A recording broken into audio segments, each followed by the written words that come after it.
Bonjour mesdames et messieurs, bienvenue au webinaire d'aujourd'hui. Je vous rappelle que ce webinaire est enregistré. Tous les participants sont en mode écoute. Si vous êtes branché au téléphone, composez étoile 0 pour obtenir l'aide d'un téléphoniste. Si vous êtes connecté sur Internet, utilisez la fonction de dialogue à votre écran.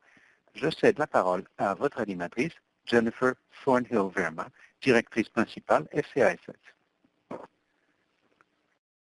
Jennifer Thornhill-Verma.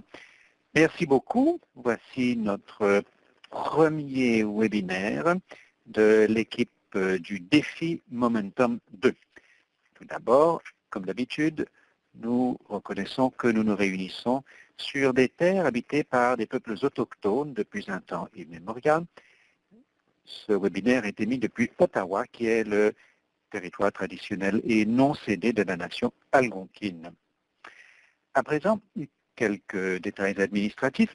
Si ce n'est déjà fait, veuillez saisir l'occasion de vous présenter.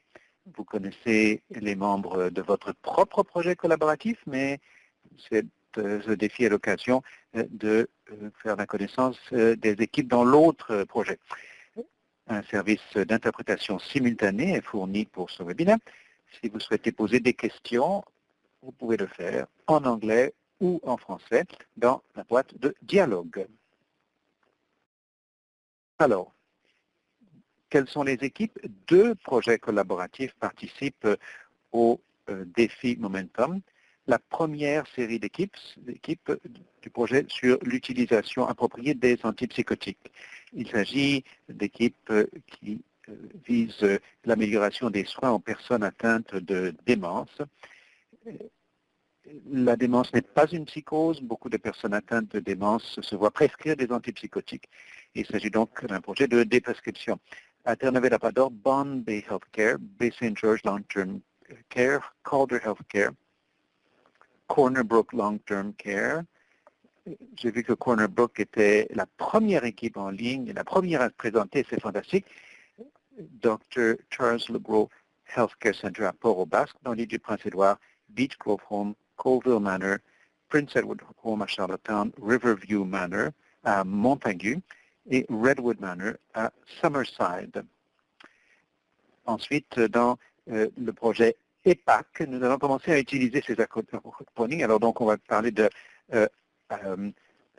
UAA pour les équipes et ensuite le nom EPAC pour le projet EPAC. Donc en Alberta, Bethany Airdrie et Lifestyle Options Team à Chauncey. Au Québec, le Sius Mauricie Centre du Québec. Au Nouveau-Brunswick, le foyer de soins Central Carlton.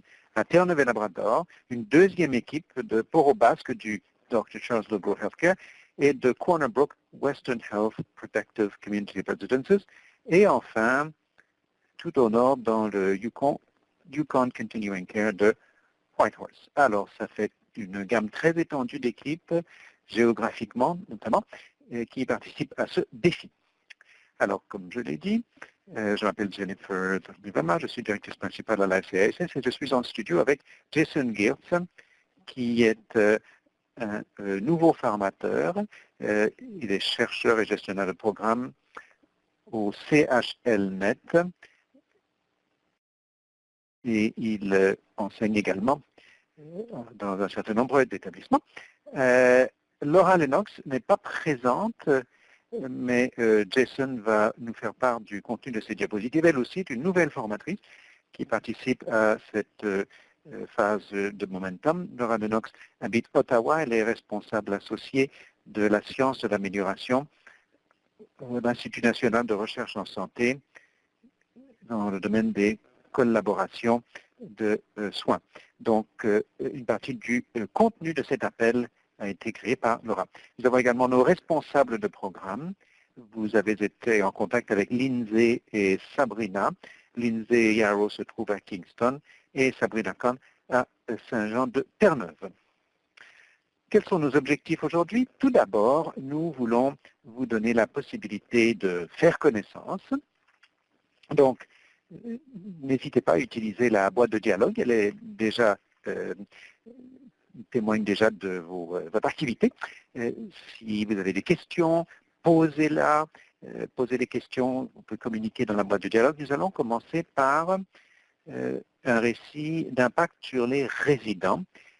Je vais donner la parole à l'une des équipes du projet Momentum 1. Et l'impact sur les résidents, c'est ce que nous allons rechercher constamment, à savoir quelles sont les conséquences, l'impact de ce que vous faites sur les patients, sur leurs proches, sur leur vie. Nous allons également vous donner un aperçu de l'outil de réussite à long terme. Vous connaissez sans doute, beaucoup d'entre vous connaissent sans doute déjà l'outil, vous l'avez peut-être même utilisé pendant la première phase de vos projets collaboratifs. Vous pourrez nous le dire, en fait, nous vous donnerons la possibilité de nous en parler. Et nous allons donc parler des facteurs liés à l'engagement de la haute direction. C'est un des aspects de cet outil, et également pour atteindre et maintenir la durabilité. Et ça, c'est pour vous préparer à un défi futur. Enfin, un élément important, nous allons vous faire une présentation complète des prochaines étapes du défi Momentum 2. Nous allons vous donner des dates clés, un document de dates clés, une liste de dates clés. Vous avez peut-être déjà vu ce calendrier, vous le recevrez après le webinaire d'aujourd'hui. Il comporte les dates clés des webinaires à venir, les dates limites pour la remise de propositions et ainsi de suite. Mais pour l'instant, je vais donner la parole à Kelly Brown du Centre de santé communautaire Nine Circles qui, dans le cadre du projet collaboratif de médecine connectée qui met en contact les médecins de première ligne et les spécialistes afin de permettre aux patients de bénéficier des conseils de ces derniers. Alors donc, Kelly, nous vous donnons la parole. Kelly Brown. Bon, merci, bonjour. Alors, très rapidement, un peu de contexte. Je travaille au Manitoba. Nous avons créé un outil sécurisé sur web pour permettre aux médecins de famille d'envoyer des questions non urgentes à des spécialistes participants. Les spécialistes sont tenus de répondre soit en fournissant une recommandation, soit en demandant un complément d'information, soit en suggérant une consultation en personne. C'est très utile afin de réduire les temps d'attente. C'est très utile afin de faire bénéficier les patients de l'avis des spécialistes. Je voudrais vous faire part d'une anecdote relative à l'impact. Ça, c'est du point de vue du médecin de famille. Le patient a donné au médecin la permission de raconter cette histoire, quoi qu'on ne va pas divulguer d'informations. Alors, le patient, nous sommes au Manitoba, donc le patient habitait à St. Theresa Point. C'est une communauté très éloignée, à des heures de Winnipeg, où la plupart des spécialistes se trouvent. Dans la plupart des communautés éloignées, c'est une infirmière praticienne qui est le professionnel de santé de première ligne. Donc, alors, c'est l'infirmière praticienne en fait, qui dit « J'ai été invité à réaliser un examen préopératoire de routine pour une chirurgie du genou, un homme de 53 ans. Et quand elle a passé en revue l'électrocardiogramme, elle a constaté des anomalies importantes. Le patient a dit qu'il avait des épisodes d'étourdissement. Et l'infirmière se demandait s'il fallait procéder à l'opération ou consulter un cardiologue. Traditionnellement, il aurait fallu que l'infirmière l'adresse au centre de cardiologie, il aurait fallu prévoir un transport, prévoir l'hôtel à Winnipeg, et ça prend des mois à organiser. Et là, on n'est même pas sûr si c'est nécessaire. Donc l'infirmière a envoyé une consultation électronique le 27 novembre, elle a eu une réponse le 2 décembre, le cardiologue a passé en revue l'électrocardiogramme et a demandé un délai d'attente de 24 heures avant l'opération. Donc un test supplémentaire a été commandé, le même cardiologue va passer les résultats en revue et tout cela devrait être accompli fin décembre. L'opération chirurgicale du patient est prévue en février et grâce à la consultation électronique, j'ai pu vérifier que le patient pourra la subir en toute sécurité de l'avis du cardiologue. Le patient a été très heureux de n'avoir pas à se rendre à Winnipeg pour consulter le cardiologue. Donc nous attendons des nouvelles du cardiologue une fois qu'il aura eu passé en revue les résultats définitifs. Voilà mon histoire d'impact sur le patient. Alors donc, beaucoup d'avantages, réduction du temps d'attente, réduction des voyages, réduction des coûts. Jennifer Thornhill-Verma. Merci beaucoup, Kelly Brown, de cette cette anecdote qui démontre l'impact donc sur les patients du projet que vous avez mis en place dans le cadre de votre projet collaboratif. Et si vous avez des questions, là, les autres équipes, vous pouvez les poser en tout temps. Comme je l'ai dit, ce contenu a été créé par Laura Lennox, mais comme elle est empêchée, c'est Jason qui va nous présenter cette introduction. Donc, n'hésitez pas à poser vos questions en tout temps. Jason Gertz. Bon, merci. Je suis très heureux d'être parmi vous. Quelques mots de plus sur l'introduction. Dr Lennox et moi avons tous deux fait nos études de doctorat au Royaume-Uni. Nous sommes tous deux Canadiens.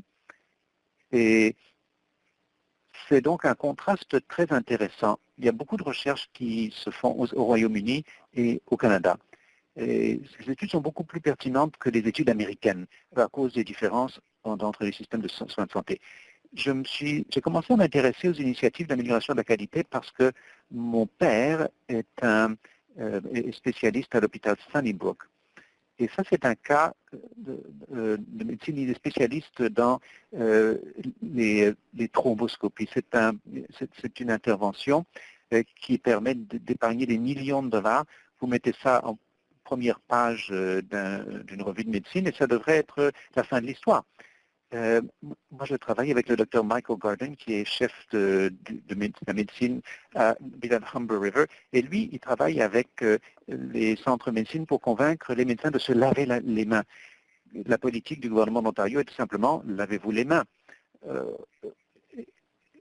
On se serait dit, bon, bah, c'est pas au gouvernement de dire ça aux chirurgiens, mais le simple fait que le gouvernement l'ait dit, ça n'a pas changé les comportements. Moi, je suis spécialiste des sciences sociales. J'ai recueilli beaucoup de données probantes sur la manière de motiver les leaders pour changer, mesurer les changements, communiquer les résultats, et puis finalement, les choses se passent mieux. Et ce que j'ai appris dans ces trois domaines, c'est que sans de véritables stratégies de mise en œuvre et stratégies de pérennisation, il n'y a pas de changement de comportement à grande échelle. Donc ça, c'est un domaine qui me passionne. Alors, pour passer en revue le contenu, le modèle du docteur Lennox, donc le problème, bon, ça c'est une étude parmi de nombreuses études, mais il y a toutes sortes de modèles pour l'intégration, la pérennisation des initiatives d'amélioration de la qualité. Or, oui, la pérennisation est possible, mais il est difficile de savoir quelles sont les méthodes les plus fiables. Alors, le problème, ce n'est pas un problème humain. Toutes les personnes avec qui j'ai travaillé dans le soin de santé, bon, il y a des personnalités bien sûr, mais toutes les personnes qui se lancent dans ces projets le font pour de bonnes raisons, ils sont de bonne foi, veulent aider les patients, les familles, les communautés. Le problème, c'est que bon, il y a beaucoup de priorités. Il y a des indicateurs qui sont tellement nombreux, c'est difficile de savoir sur quoi se concentrer. Parfois, c'est plus facile de faire ce qui se fait vite, ou si vous avez 75 nouveaux patients, la vie vous emporte. C'est comme la course de 100 mètres pour les personnes qui n'ont pas le sens de l'orientation dans Monty Python. On se retrouve là où on ne pensait pas aller. Alors, tout le monde est occupé, mais on ne reconnaît pas ce que c'est qu'une façon fiable, une façon qui est couronnée de succès. Tout le monde a de bonnes intentions, mais il faut avoir la bonne structure en place, sinon on n'obtient pas les résultats voulus. Alors, comme le dit le Dr Lennox, il existe de nombreux modèles, de nombreuses approches, et elle en a trouvé une dont nous avons confiance qu'elle donnera des résultats. Alors, par exemple, bon, il y a de nombreuses études, vous les connaissez, donc on va passer cela en revue rapidement, pour passer donc aux modèles qui existent. Alors, il y a beaucoup de listes de contrôle, vous en avez vu dans la chirurgie et d'autres, et puis il y a de nombreux modèles, de nombreux outils, dans de nombreux milieux, de nombreux types d'utilisateurs et beaucoup d'objectifs. Évaluation de la façon dont les choses se déroulent pour nous aider à planifier, pour nous encadrer, et puis les méthodes les plus utiles qui combinent ces autres objectifs. Évaluer, c'est très bien, mais on ne planifie pas. Planifier seulement, c'est très bien, mais on n'évalue pas. Et il est nécessaire d'avoir quand même un encadrement. Donc, ce qu'il faut, c'est une combinaison de ces trois objectifs. Donc, le modèle du Dr Lennox comporte deux perspectives théoriques. Tout d'abord, il y a un processus linéaire. il ne s'agit pas d'un ensemble éparpillé d'astuces et de trucs et de bons conseils. Il s'agit d'un processus avec un début qui a pour objectif donc un objectif final. C'est un modèle basé sur les résultats. Et deuxièmement, c'est un processus qui est essentiel. Il ne s'agit pas simplement de dire, bon, on sait que ça va marcher, alors faisons-le. Il y a toutes sortes de choses qu'on doit faire pour garantir le succès. Vous l'avez certainement déjà vu dans vos travaux initiaux. Et nous espérons que ce que vous entendrez aujourd'hui renforcera ce qui vous a paru utile et vous donnera encore un outil pour pérenniser le travail que vous faites.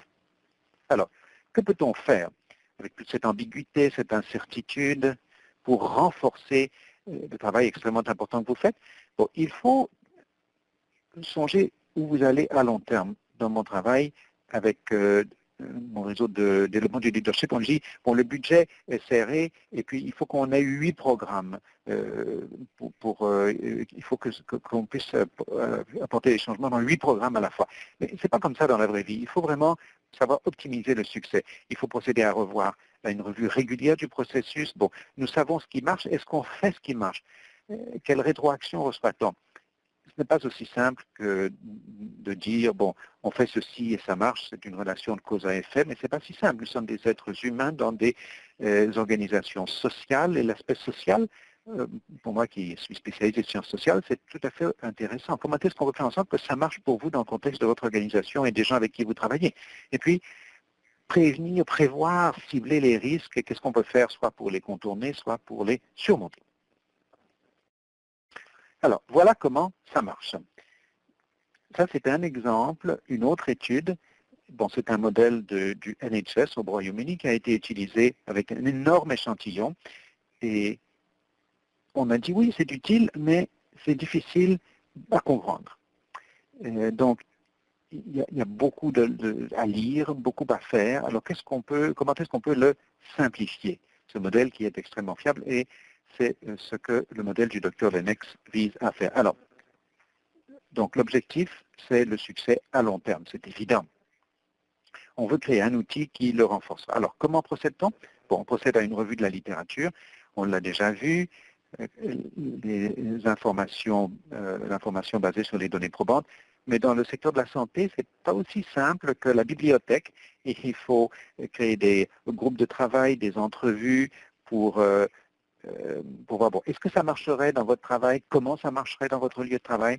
Pour s'assurer que c'est quelque chose qui va être réellement concrétisé, plutôt que quelque chose qui est très bien en théorie dans la bibliothèque, mais qui ne marche pas vraiment dans la réalité.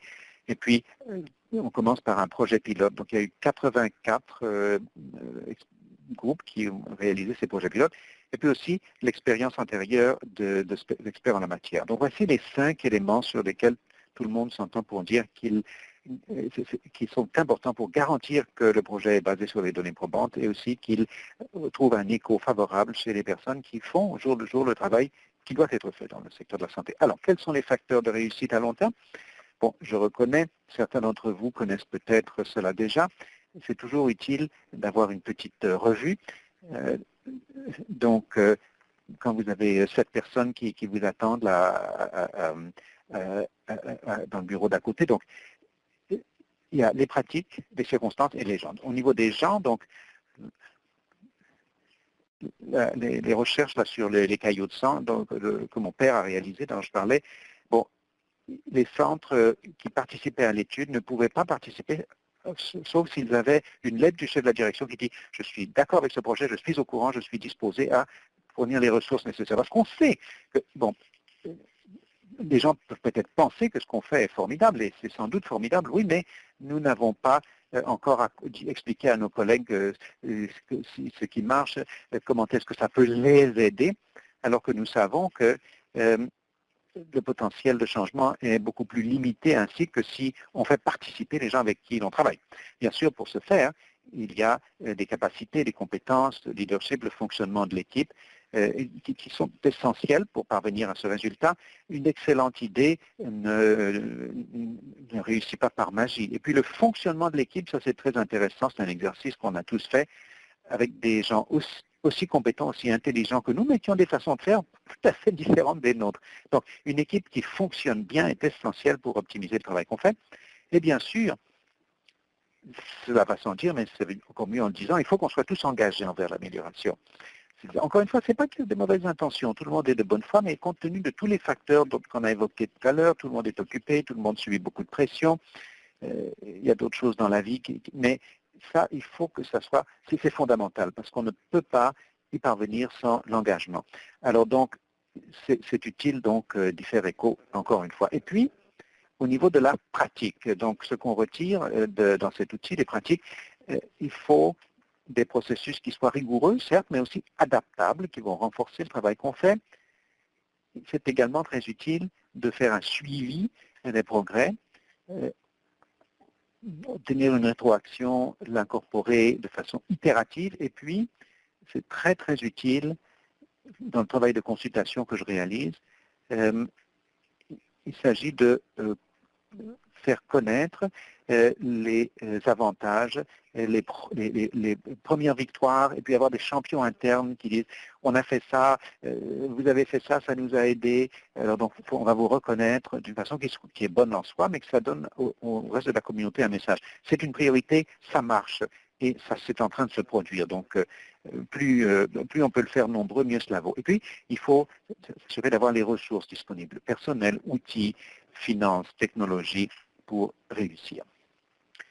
Et les circonstances. Donc, l'harmonisation avec la situation politique et financière. Il y a des choses qui nous sont imposées.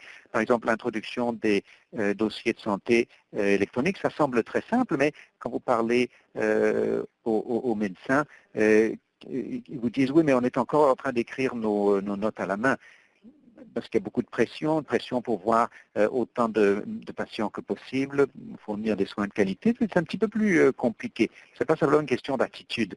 Alors donc, il faut qu'on soit au courant de ce qui se passe dans les soins de santé, dans notre pays, dans nos provinces, quand il y a des différences. Et puis, c'est utile. Bon, la culture organisationnelle est absolument fondamentale. Donc, pour l'économiste, l'environnement, c'est un facteur externe. Dans notre travail en matière de leadership, quelle que soit la qualité d'un programme, si l'environnement, si on n'a pas préparé l'environnement pour la pérennisation, si on n'a pas préparé au changement que nous allons déclencher, peu importe la qualité de notre programme, ça ne va jamais réussir entièrement. Donc c'est essentiel de faire participer les parties prenantes clés. Je travaille beaucoup avec les chefs de la direction en matière de santé. Bon, parfois on dit, oh, le leadership, parce que c'est vraiment très important. Mais alors ma question que je repose, c'est qu'est-ce qui est important fondamentalement pour vous dans votre organisation? Et je leur dis, bon, ben alors concentrons-nous sur ça. On va faire preuve de leadership pour parvenir à cet objectif-là, mais se concentrer sur le projet ou sur le leadership comme destination, c'est pas ça. Il faut se concentrer sur les engagements fondamentaux de l'organisation et utiliser toutes les compétences des équipes, les outils que nous avons décrits afin de répondre à ces priorités. C'est ça vraiment l'essentiel. Alors, voici les 12 facteurs de succès à long terme que nous venons d'évoquer. Voici donc la base du modèle du Dr Lennox. Donc, voici comment ça fonctionne. C'est comme un 360 pour l'équipe en fonction du modèle. Voici comment ça marche. Vous évaluez anonymement la façon dont les choses évoluent conformément à ces 12 facteurs. Vous obtenez la rétroaction, vous en parlez, discutez, et ensuite vous décidez comment vous allez communiquer davantage. Il y a des choses qui ne vont pas bien ou si on n'en est pas certain. Donc, c'est pour ça qu'il faut recueillir de l'information pour optimiser notre travail. Et ensuite, prise des mesures d'atténuation de risques.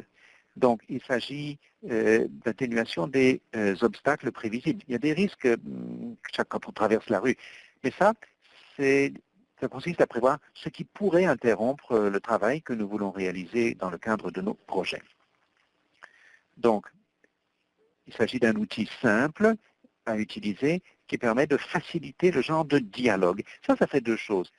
Ça permet à tout le monde de parler un langage commun. Ça, c'est essentiel. Et puis, cela nous réunit de façon délibérée, malgré le fait que nous sommes occupés, car autrement, nous pourrions bien ne pas avoir de contact aussi fructueux. Donc ça, c'est une version très focalisée des avantages du leadership. Un exemple, donc voici, c'est un exemple fictif de ce qu'un rapport dirait. Alors, nous avons un exemple où le vert, il vaut essentiellement être que le plus soit en vert. Vert, c'est bien, et comme dans tous les autres aspects de la vie. Rouge, ça veut dire moins bien. Le jaune, ben, c'est là où on a l'incertitude. Alors, ça souligne le point où vous êtes parvenu sur cette gamme pour chacun des 12 facteurs. Alors donc, dans certains cas, il y a beaucoup de vert, mais regardez le deuxième, participation. Alors, il y a le plus de vert foncé, c'est très bien, surtout. Mais alors, il y a aussi pas mal de rouge. Alors ça, il faut se demander à quoi qu'est-ce que ça veut dire. Et regardez le premier, engagement vers l'amélioration, combien de jaunes il y a. Donc, harmonisation, tout en va avec la situation politique et financière externe, il y a beaucoup de jaunes. Et si vous travaillez au niveau micro, c'est peut-être acceptable, mais plus vous tâchez de développer votre projet, de mettre au point des coalitions, des considérations politiques commencent à jouer un rôle vraiment essentiel. Alors donc, pour la participation, bon, l'équipe va bien, mais c'est parce qu'il y a un petit groupe qui font tout le travail. Et ça peut être problématique au niveau de l'épuisement, ça peut être problématique au niveau du moral. Ceux qui sont énergiques font beaucoup de travail, mais ils pourraient commencer à en avoir assez, de voir que le travail n'est pas réparti équitablement. Donc c'est bien de repérer ça précocement, de façon non personnelle, pour faciliter le dialogue qui permettra d'améliorer le travail d'équipe et surtout les résultats. Alors il y a également, bon j'ai déjà parlé, donc il y a le bon, le mauvais et puis l'incertitude. Donc ça veut dire que c'est pas clair. Donc, ça c'est utile pour voir, bon, par exemple, les ressources disponibles. Si on met en place un projet qui exige des ressources technologiques ou financières et qu'on n'est pas certain, qu'il y a un grand nombre de personnes qui ne sont pas certaines que c'est en place, il faut qu'on découvre ça le plus tôt possible avant que tout le monde ne s'enthousiasme et qu'on se constate que, ah ben on a oublié que on a prévu un webinaire, mais on n'a pas l'équipement pour le faire. Alors, essentiellement, voilà ce que le Dr Lennox a constaté. Elle a réalisé une étude avec cet instrument, près de 56 équipes d'amélioration. Au Royaume-Uni, elle a constaté jusqu'ici que cet outil favorise la collaboration, la prise de décision et la planification des mesures. Donc, elle et moi, nous sommes chercheurs actifs à une échelle internationale. Et ce résultat confirme nos conclusions. Donc il s'agit d'un projet qui est très très utile et c'est donc avec beaucoup de plaisir que je vous le partage. Donc ma dernière diapositive, essentiellement, c'est un superbe graphique sur le processus en vertu duquel cet outil peut favoriser la progression vers la durabilité. C'est pour ça qu'on commence d'une façon, on s'ajuste et on répète. Voilà donc la présentation que je voulais vous faire, mais je resterai avec vous jusqu'à la fin de l'appel. Je vous remercie de votre attention. Jennifer Thornton, merci. Donc Sabrina demande dans la boîte de dialogue, et si vous avez utilisé l'outil dans votre projet collaboratif, parlez-nous-en, ça nous intéresse beaucoup. Alors, je donne la parole à Lindsay Yao, parce que maintenant vous allez avoir la possibilité d'appliquer ça dans le défi Momentum. Lindsay, à vous. Lindsay Yao, merci beaucoup Jennifer, merci Jason Gertz. Et d'après ce que j'ai entendu dire jusqu'ici, il y a plusieurs équipes qui ont utilisé l'outil et plusieurs équipes qui ne l'ont pas encore utilisé. Donc, vous aurez une excellente occasion de vous en servir. Alors, je vous encourage à donc, examiner ce cadre. Est-ce que vous utilisez un outil, vous utilisez cet outil-là ou un autre outil que vous trouvez efficace? À quoi ça ressemble, ce processus?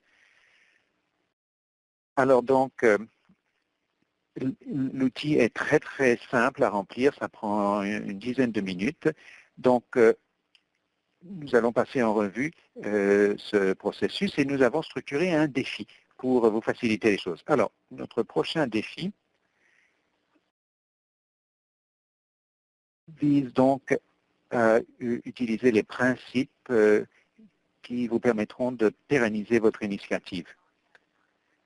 Alors donc, nous utilisons des principes d'andragogie dont on parle souvent dans nos pratiques. Alors, je vous rappelle, les défis sont facultatifs, mais nous vous encourageons à y participer. Ça vous permettra d'avoir accès au prix, mais également de mettre en pratique les principes. Alors donc, vous avez consacré beaucoup de travail à vos initiatives et nous voulons identifier des principes qui vous permettront, qui vous soutiendront dans la pérennisation. En effet, une initiative d'amélioration de la continue exige un suivi et un travail constant. Alors donc, vous voyez donc une partie du travail. Il est peut-être pas parfois difficile, il vous est difficile d'articuler votre travail, de l'expliquer, mais nous espérons que cet exercice vous permettra de parvenir à une clarification. Donc un bref survol du défi, mais Sabrina Khan et moi-même sommes ici, vous pouvez communiquer avec nous par courriel, par téléphone en tout temps. Nous pourrons donc vous mettre en rapport avec un membre avec un formateur et nous sommes ici pour vous soutenir et pour non seulement vous aider à utiliser l'expertise du Dr Denox et du Dr Gertz. Alors, donc il s'agit pour vous d'avoir la possibilité de travailler avec donc la haute direction, dont la participation joue un rôle clé dans la pérennisation. Nous allons vous fournir donc les gabarits, les articles, tout ce dont vous avez besoin. Alors, vous allez donc compléter un plan d'action pour engager la haute direction avec le gabarit qu'on vous a fourni, qui a 7 étapes principales. Et vous allez réaliser un enregistrement vidéo ou audio sur votre expérience de 1 à 2 minutes. Et vous allez donc le téléverser sur le portail en ligne. Si vous éprouvez des difficultés au niveau du portail, nous sommes là pour vous aider. Donc, la date et l'heure limite, c'est 17 h le 17 janvier. Et il y a des récompenses financières, 5 prix de 5 000 $. Alors donc, ne manquez pas de tenir le délai, 17 janvier à 17 h. Donc, il y a 5 prix de 5 000 $, de l'argent que vous pouvez utiliser à votre guise pour soutenir votre projet. C'est à vous de décider comment. Il n'y a donc pas de conditions quant à l'utilisation des prix. Vous avez des priorités, vous connaissez votre organisation. Alors donc, approfondissons un petit peu le gabarit. Là, tout d'abord, cet outil de succès à long terme dont Jason Gertz a parlé, nous en avons des copies électroniques, donc il s'agit de réunir votre équipe de base pour remplir l'outil. Il s'agit des membres de l'équipe qui travaillent au jour le jour dans l'initiative. Chaque membre de l'équipe va donc remplir séparément l'outil de réussite à long terme, anonymement. Alors donc, vous allez saisir les données dans une feuille de calcul. Vous avez vu les superbes graphiques qui sont affichés dans les diapositives précédentes. Donc, nous allons vous partager cela avec vous. Alors, après chaque webinaire, donc, pour rappeler le processus, environ 3 jours plus tard, nous allons vous envoyer l'enregistrement, toutes les ressources dont nous avons parlé, et les pièces jointes et ainsi de suite. Donc tout cela va vous arriver. Alors vous allez prendre cette feuille de calcul et vous allez saisir les informations que vous avez recueillies. Mettons que vous avez 3 à 4 personnes de votre équipe de base qui ont répondu au questionnaire. Vous allez colliger ces données, ça va vous donner un score global sur les facteurs contributifs de risque et de soutien. Alors donc, vous allez mettre au point un plan d'action en fonction de l'outil de réussite à long terme. Donc un plan d'action qui va comporter, il y a donc 7 étapes clés que vous allez suivre l'une après l'autre. Donc, si vous avez par exemple, bon, si le niveau d'engagement, de mobilisation est un défi, bon, il s'agit par exemple de repérer exactement quelle est la difficulté, par exemple le roulement du personnel ou la dotation en personnel. Donc il s'agit de définir les défis.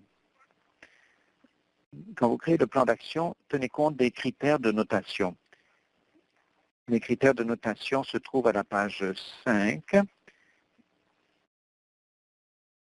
Donc, pour que vous puissiez les consulter facilement, cela va identifier ce que le jury recherchera en évaluant votre plan. N'oubliez pas ces critères parce que ça va vous aider pour augmenter la possibilité de remporter un prix. Donc, il faut faire participer la haute direction à un moment donné et il faut que ce soit reflété dans votre plan. Donc, vous allez peut-être répondre à l'outil en tant que groupe de base et puis travailler avec l'équipe de haute direction pour obtenir une rétroaction, ou alors vous pouvez travailler à une étape plus en amont avec l'équipe de haute direction. C'est à vous de décider. Mais commencez à envisager à quoi cela pourrait ressembler parce que bon, les fêtes approchent, donc il faut prévoir le temps nécessaire. Nous allons également partager dans la boîte de dialogue un article qui pourrait vous être utile lorsque vous tâcherez de mobiliser votre haute direction, qui décrit comment on peut faire participer les dirigeants dans un projet d'amélioration de la qualité. Alors donc,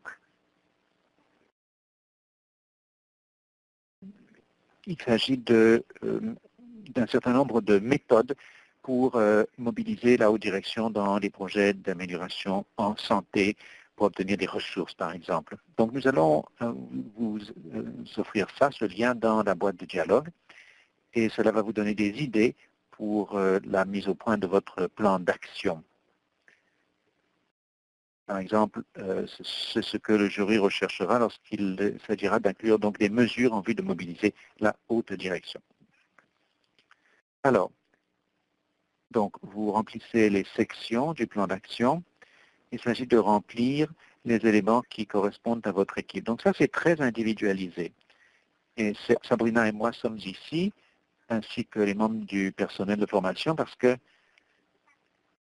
ça vaut sans doute la peine d'avoir une conversation individuelle quant à ce qui est pertinent pour votre équipe. Et vous verrez, il y a des annexes qui vont vous aider dans votre cheminement. Nous allons les inclure également dans les informations qui vous seront communiquées. Ces ressources vous seront très utiles dans la réalisation de votre plan. Prenez le temps d'en prendre connaissance. Parce que nous savons que c'est difficile de trouver le temps pour travailler pour l'amélioration. Nous devons tâcher de présenter cette information d'une façon utile. Nous avons hâte de voir votre présentation, la présentation que vous allez nous communiquer au niveau donc des opportunités et des risques. Nous en tiendrons compte dans la création des prochains webinaires en fonction des thèmes qui auront été dégagés. Donc, nous sommes ici pour vous aider. Et nous avons hâte de prendre connaissance de votre travail. À présent, je vais donner la parole à Sabrina, qui a des informations à vous communiquer au sujet de la manière dont vous allez communiquer vos données. Sabrina Kahn, merci beaucoup. Bonjour tout le monde. Alors,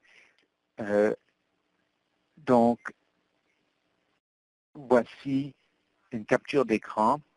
La plupart d'entre vous se sont rendus sur le portail, l'ont utilisé pour votre demande, votre inscription. Alors donc, vous allez utiliser le portail pour communiquer vos données trimestrielles. Donc, les premières données doivent être remises en janvier. Donc, des données pour novembre 2019 à janvier 2020. Alors, vous verrez donc ce cercle orange. Ce sera une tâche à accomplir sous la rubrique « Vos tâches ». Ouvrez le document, c'est un formulaire très simple que vous remplissez au niveau des données sur les résultats et l'impact sur les patients. Et puis à gauche, vous avez donc l'étoile verte. Donc une fois que vous saisissez vos données,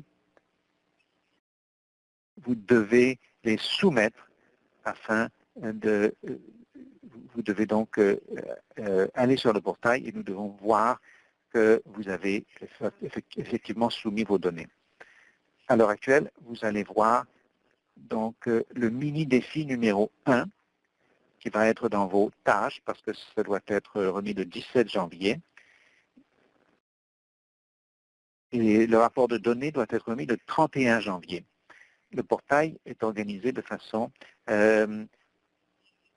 à vous montrer une tâche à la fois. Donc toutes les informations sur les modalités du défi seront affichées. Vous pouvez commencer dès que vous voulez, dès que possible. Et tant que vous le soumettiez avant la date limite. Donc, nous allons vous informer début janvier du premier défi proprement dit. Donc, vous voyez, dans cette étoile verte, on voit qu'il y a eu donc un prix dans cet exemple-là. Donc, c'est là que les prix seront affichés. Vous serez également informé par courriel par la SASS. Donc, comme le disait Lindsay, nous sommes à votre disposition. Téléphonez-nous, écrivez-nous. Nous sommes là pour vous aider à réussir. Alors donc, nous voulons que vous nous disiez quels sont les sujets qui vous intéressent pour le développement des webinaires futurs. Donc, voici quelques idées que vous nous avez données. Nous voulons que vous nous disiez quels sont les éléments que nous devons aborder dans les 4 webinaires à venir. Voici quelques idées. Vous pouvez voter, s'il vous plaît, pour les 3 principales. Est-ce que vous voudriez en savoir plus sur les cascades de prescription, les outils ou les ressources pour la formation des bénévoles, les soins spirituels et le soutien du deuil pour les familles et les résidents? Comment soutenir le changement? Grande question. Les principes de gestion du changement, partenariat résident-famille, les études de cas sur la pérennisation du changement, comment plutôt des initiatives d'amélioration de la qualité de vie dans les soins de longue durée, la visualisation de données, les soins centrés sur la personne, notamment les ressources et outils, le suivi comportemental, les ressources et outils, et puis d'autres thèmes. Si vous ne voyez pas quelque chose qui est important pour vous, envoyez-nous un message dans la boîte de dialogue. Donc, ces éléments vont nous aider à nous assurer que le prochain webinaire correspondra à ce qui vous intéresse. Alors donc, nous allons vous donner quelques instants pour saisir vos derniers votes.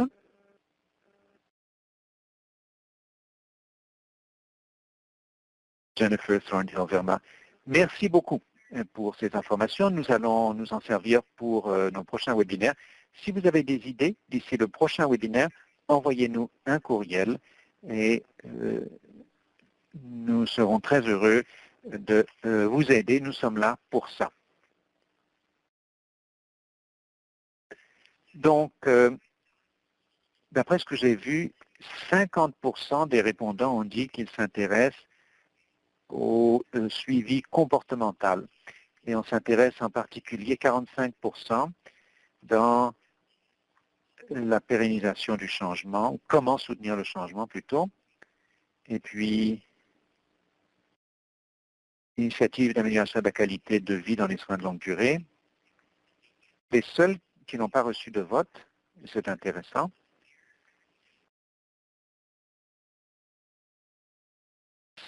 donc outils et ressources pour la formation des bénévoles. Mais nous allons passer ça en revue plus en détail. Nous aimons mettre au point un programme d'études itératif, sachant que, bon, c'est vous qui pouvez juger où vous en êtes dans votre projet d'amélioration. Il y a, d'ici 2 mois, par exemple, il y a des choses que vous n'aurez pas prévues, que vous voudriez discuter, donc nous sommes toujours heureux de continuer à vous interroger sur les éléments qui vous intéressent. Alors, il y a une chose qui a bien fonctionné dans le webinaire collaboratif antérieur, c'est très très important donc de communiquer les uns avec les autres. Bon, les outils, les ressources, ça c'est surtout finalement pour faciliter les conversations. Quand il s'agit d'un défi du leadership, beaucoup d'entre vous, vous travaillez dans les mêmes milieux, vous pouvez partager vos expertises. Donc, on commence par ce premier défi sur l'outil de succès à long terme, parce que vous pouvez nous partager, bon, quels sont vos domaines où il y a des faiblesses. On peut faire un exercice de jumelage. Si vous avez une lacune à combler, qu'une autre équipe a des idées à partager sur ce même point, nous pouvons vous mettre en commun. Alors, une ou deux choses qui sont ressorties dans la boîte de dialogue, nous vous avions envoyé des notes et alors, il y a eu une équipe qui a dit « Ah, on utilise un outil semblable, on serait curieux, vous pouvez peut-être en partager ça dans un webinaire ultérieur. » Et on voulait également savoir si l'outil pour le succès à long terme, c'est un outil que vous utilisez de façon itérative pour faire le suivi donc, de vos succès. Nous vous proposons un outil en particulier, mais il y en a de nombreux outils. Et vous pouvez revenir à ce que dit le docteur Lennox au niveau de la pérennisation. Donc, c'est important que vous utilisiez celui qui vous convient, que nous l'utilisions comme base. Et en définitive, vous pouvez faire en sorte que ces outils donc, vous permettent d'améliorer, de procéder aux améliorations et de pérenniser les améliorations que vous réalisez. Alors, on nous avait demandé quand les gagnants du premier défi seront annoncés. Sabrina a répondu à la question. Elle a dit que c'était en janvier.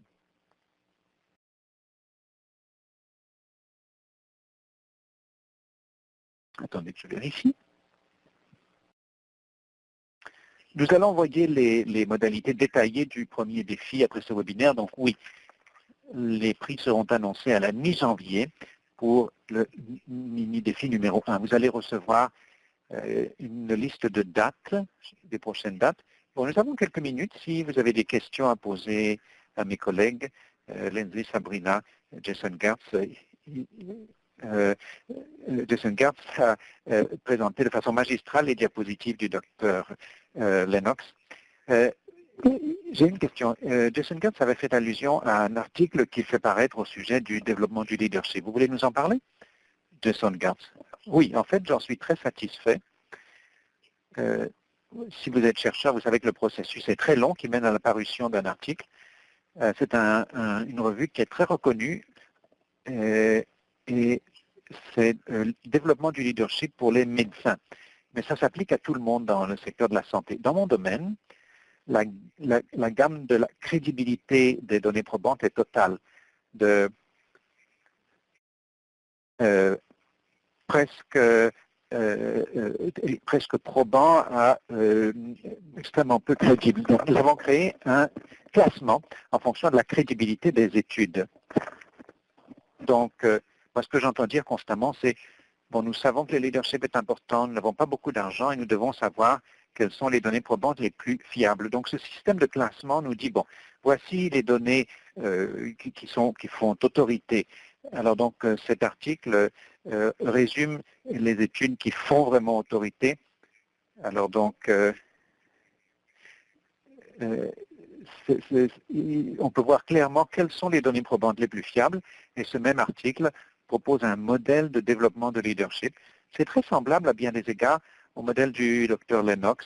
et c'est l'article qui paraît demain. Et le suivant qui sera soumis, c'est sur l'application de la formation, le transfert de la formation. Qu'est-ce qu'on fait avant, pendant et après le développement du leadership pour en optimiser l'impact? Parce que, comme on a dit dans la présentation, le simple fait d'avoir un programme fantastique, ce n'est pas assez si on n'a pas préparé l'organisation, nos collègues et le chef de la direction à ce qui s'en vient. Donc, c'est tout aussi important et très, très semblable au travail que le Dr Lennox accomplit. Jennifer Thornhill, vraiment très bien. Alors, nous allons tâcher d'inclure ça dans un webinaire futur. Donc, nous sommes en train de développer un hub de ressources. Nous pouvons partager ces ressources, par exemple, le lien avec la ressource sur l'amélioration. Donc, nous pouvons vous envoyer des ressources plus détaillées et vous pourrez y accéder. Et Cheryl de Lifestyle Options nous a parlé de l'outil qu'elle utilise. J'ai regardé ça en ligne. C'est un outil qui guide le changement individuel et organisationnel et qui porte sur 5 résultats tangibles et concrets qu'il faut obtenir: sensibilité, désir, connaissance, disponibilité et renforcement. Donc, merci Cheryl d'avoir partagé cela.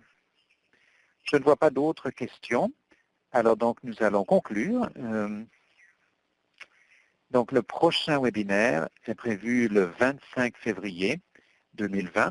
Donc, nous vous reverrons pendant la prochaine décennie, 12 heures de l'Est. Merci d'avoir été des nôtres. Jason Goetz, Laura Lennox, Lindsay et Sabrina, nos productrices, et vous tous, bien sûr. Merci d'avoir saisi la possibilité de collaborer avec la FCASS pour pérenniser les améliorations que vous avez mises en place. Nous savons que c'est un travail difficile et nous espérons que ces webinaires vous donnent la possibilité de refaire le plein d'énergie pour persévérer dans votre travail. Prenez le temps pour répondre à notre questionnaire. Nous voulons savoir ce qui a bien marché et comment nous pouvons améliorer nos webinaires futurs. Nous avons hâte de vous reparler pendant la nouvelle année. Donc, on va garder ce sondage ouvert dans quelques secondes et puis je vais revenir pour conclure définitivement.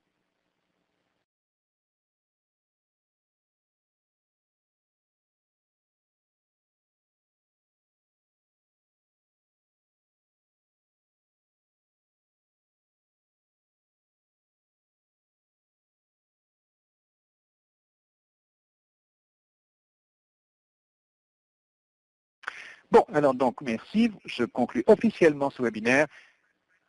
Joyeuses fêtes. J'espère que vous aurez le temps de vous reposer et j'ai hâte de vous reparler, encore une fois, dans la nouvelle année. La téléphoniste. La téléconférence est terminée. Merci pour votre participation.